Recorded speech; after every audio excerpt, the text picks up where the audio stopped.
Bonsoir chers téléspectateurs de AMS TV et bienvenue dans votre journal du Kandara. Au titre, le Sénégal frappé par le décès de l'imam Alioune Badara Ndao survenu dans la nuit du 5 au 6 septembre.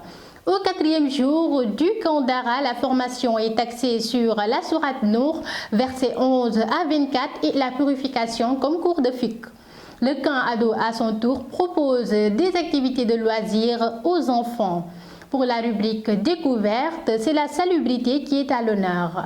Le sport et l'actualité nationale et internationale mettront fin à cette édition. Le développement, c'est pour tout de suite.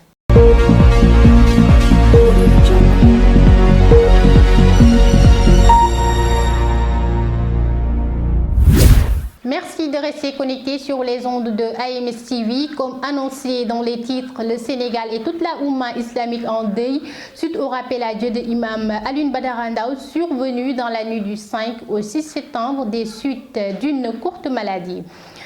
Dans le Coran, depuis quelques jours, une cagnotte a d'ailleurs été lancée en sa faveur. L'AMS présente ses condoléances à toute sa famille et prie Allah de l'accueillir dans son paradis céleste. Au quatrième jour du Kandara, les talibés ont reçu des cours de Coran sur la sourate Nour, versets 11 à 24, et comme cours de fiqh, la purification. Reportage signé Maïmouna Touré. L'un des objectifs phares du directoire de ce camp est de créer une atmosphère de Dara. Ainsi, les formateurs se donnent corps et âme pour assurer une formation de qualité aux talibés. Ces derniers s'évertuent à inculquer un savoir islamique de base, des cercles coraniques au cours de Coran et fiqh, en pensant par des bayans. Les formateurs s'y mettent. Le cours de fiqh a porté aujourd'hui sur la purification, que ce soit la purification interne comme celle externe, ainsi que la grande ablution. Cette année-ci, le contenu du camp est très riche, vraiment. Il y a différents modules qu'on dispense aux talibés. Et ce sont des modules vraiment qui sont très importants. D'abord, il y a des cours de Coran qui se basent essentiellement sur la sourate Nuh, alayhi salam. Et on a essayé en tout cas de dégager beaucoup de leçons qui sont en rapport avec la da'wah.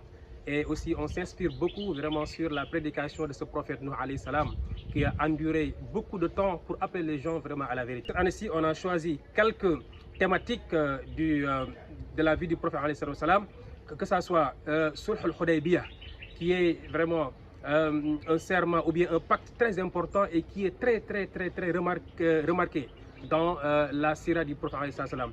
On a aussi parlé de Ghazwat Tabouk, qui est une bataille extrêmement importante et qui regorge aussi beaucoup de leçons qui peuvent servir vraiment aux militants afin de supporter, afin aussi vraiment d'être discipliné, afin d'être quelqu'un vraiment qui est prêt à s'engager dans le travail islamique que nous sommes en train de faire. Aujourd'hui, on va faire un cours sur la purification, que ce soit la purification intérieure, la purification aussi extérieure, comment faire la prière, comment faire la grande ablution qu'on appelle ghusl, comment faire aussi le tayammum qu'on appelle la petite purification. En effet, après discussion, l'on note déjà la compréhension des fondements religieux de l'islam.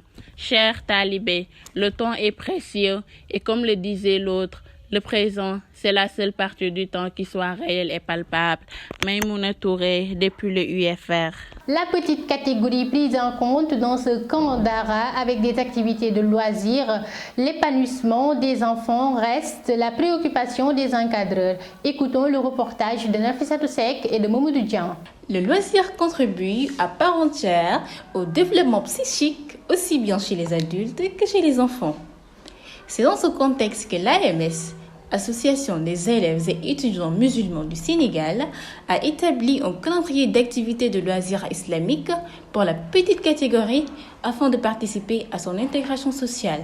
Sur ce, écoutons M. Ganandir, un des tontons des enfants.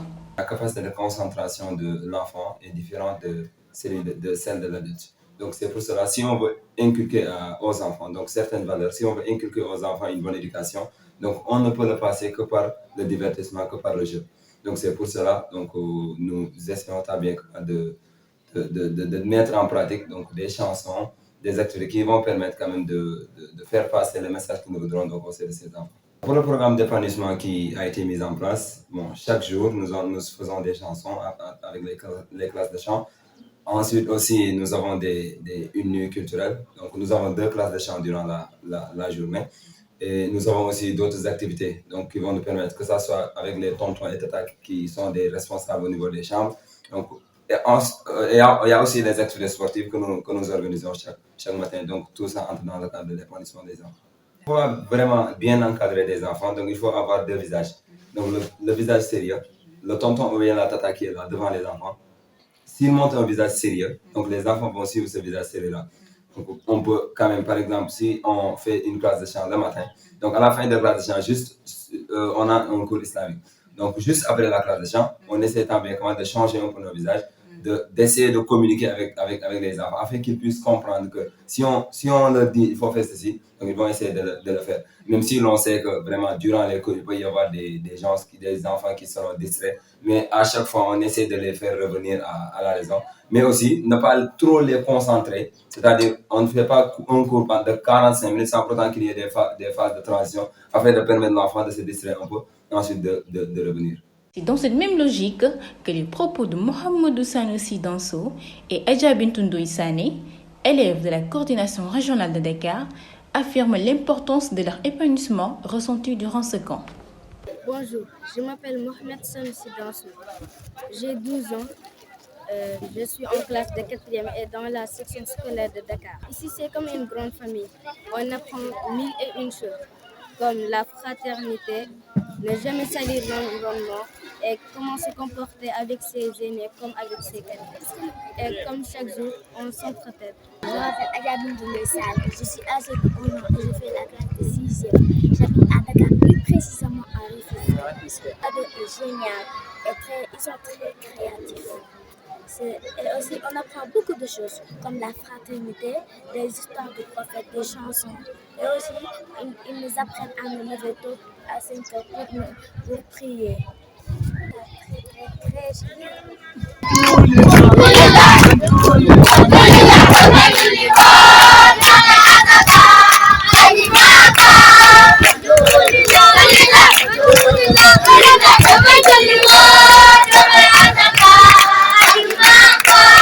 Joindre l'utile à l'agréable, voilà une expression que les moniteurs ont très bien compris en essayant tant bien que mal de transmettre des valeurs islamiques aux enfants, tout en les plongeant dans une atmosphère de joie. On va s'intéresser aujourd'hui à la salubrité pour la rubrique découverte. Écoutons Moustapha Badji au micro de Fademba. Un esprit sain dans un corps sain, le tout dans un environnement sain. En ces moments de formation et d'exercice d'esprit, les soldats de l'hygiène ne manquent pas dans ce décor, une entité à part entière pour le bien-être des séminaristes. Allons à la découverte de la division salubrité dirigée par Moustapha Badji. La division est partie en deux groupes. Un groupe qui gère donc le nettoiement donc des toilettes, un autre groupe qui gère donc la question de l'eau au sein du camp. Toutefois, il faut rappeler aux talibés que nettoyer c'est bon, mais ne pas salir c'est mieux. Là, on appelle donc aux talibés, donc en ce qui concerne l'utilisation de l'eau et les toilettes ici. Donc dans chaque toilette, donc, il y a des poubelles qui sont là-bas. Il faudrait donc jeter donc les ordures donc dedans. Et pour la question de l'eau aussi, donc on demande aux talibés de ne pas utiliser trop d'eau, donc de rationaliser donc l'eau pour que tout le monde puisse en bénéficier. Avoir une bonne hygiène permet de préserver la santé, d'étendre le corps et maintenir une image positive de soi. Pour le pas du sport, les compétitions entre les coordinations régionales de l'Association des élèves et étudiants musulmans du Sénégal se poursuivent.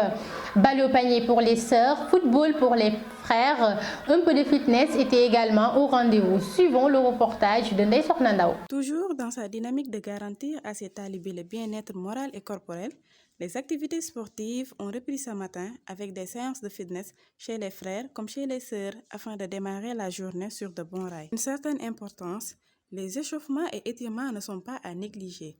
Le département sport, culture et art nous en donne des recommandations. Ali Koné au micro. L'échauffement est très important. Donc, tu ne peux pas faire le sport en général sans autant faire des échauffements. Donc, ça va vous aider, premièrement, épuiser le premier souffle de la fatigue. En plus, ça va vous prévenir de certains blessures, à savoir l'élongation, déchirure, ainsi de suite. L'étirement est très important après le sport. Donc nous recommandons à tous les pratiquants de sport de pouvoir faire l'étirement après avoir pratiqué les différentes disciplines. Aujourd'hui, deuxième journée de la compétition intercoordination régionale, celle de Saint-Louis s'est heurtée à une coordination régionale de Dakar qui est sortie victorieuse pour tous les matchs. Au terrain de basket, l'ambiance continue son règne. Les supporters respectent leur parti et soutiennent leur équipe respective. 14 points de différence, soit 18-4. Les Sœurs de Dakar ont largement dominé le match de ballon-panier et l'équipe saint-louisienne est hors de la compétition. Côté des frères, le gardien de but de l'équipe de Saint-Louis a vu ses filets bouger dès la première période, but marqué par Tchernoloum. Malgré les efforts de la coordination régionale de Saint-Louis, le score n'évolue pas. 1-0 en faveur de l'équipe de Dakar qui se qualifie en demi-finale. Le sport fait que même dans la défaite, on est gagnant par le fait de le pratiquer. Pour mettre fin à cette édition, l'actualité nationale et internationale avec Yael Satassal. L'information nationale s'ouvre avec une triste nouvelle. Décès de l'imam Alioune Badara Ndao de Kaolack.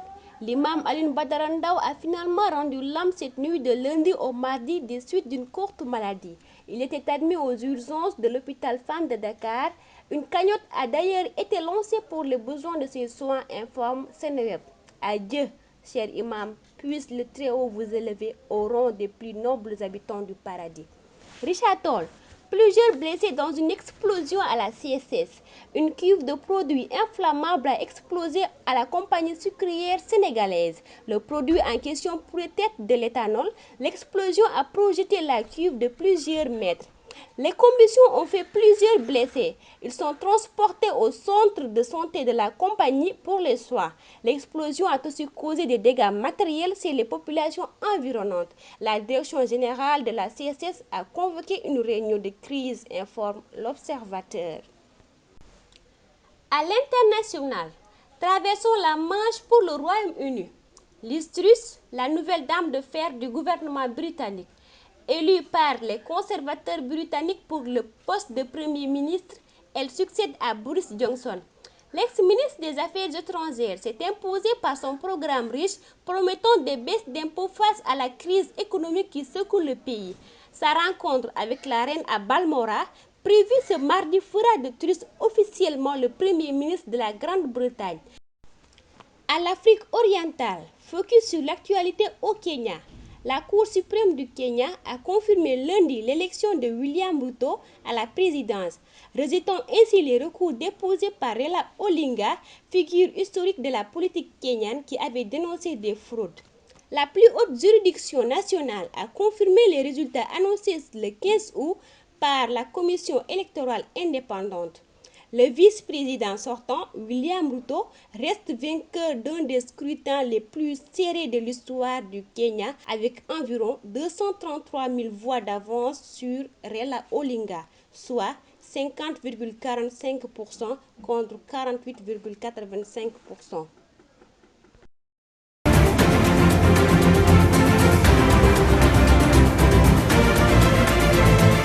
C'était tout pour cette édition. Félicitations à l'équipe technique. Vous pouvez également nous suivre sur notre chaîne YouTube AMS officiel, sur notre page Facebook et sur notre site ams.sn. On se donne rendez-vous à demain, Inch'Allah, pour un autre numéro de journal du Kandara.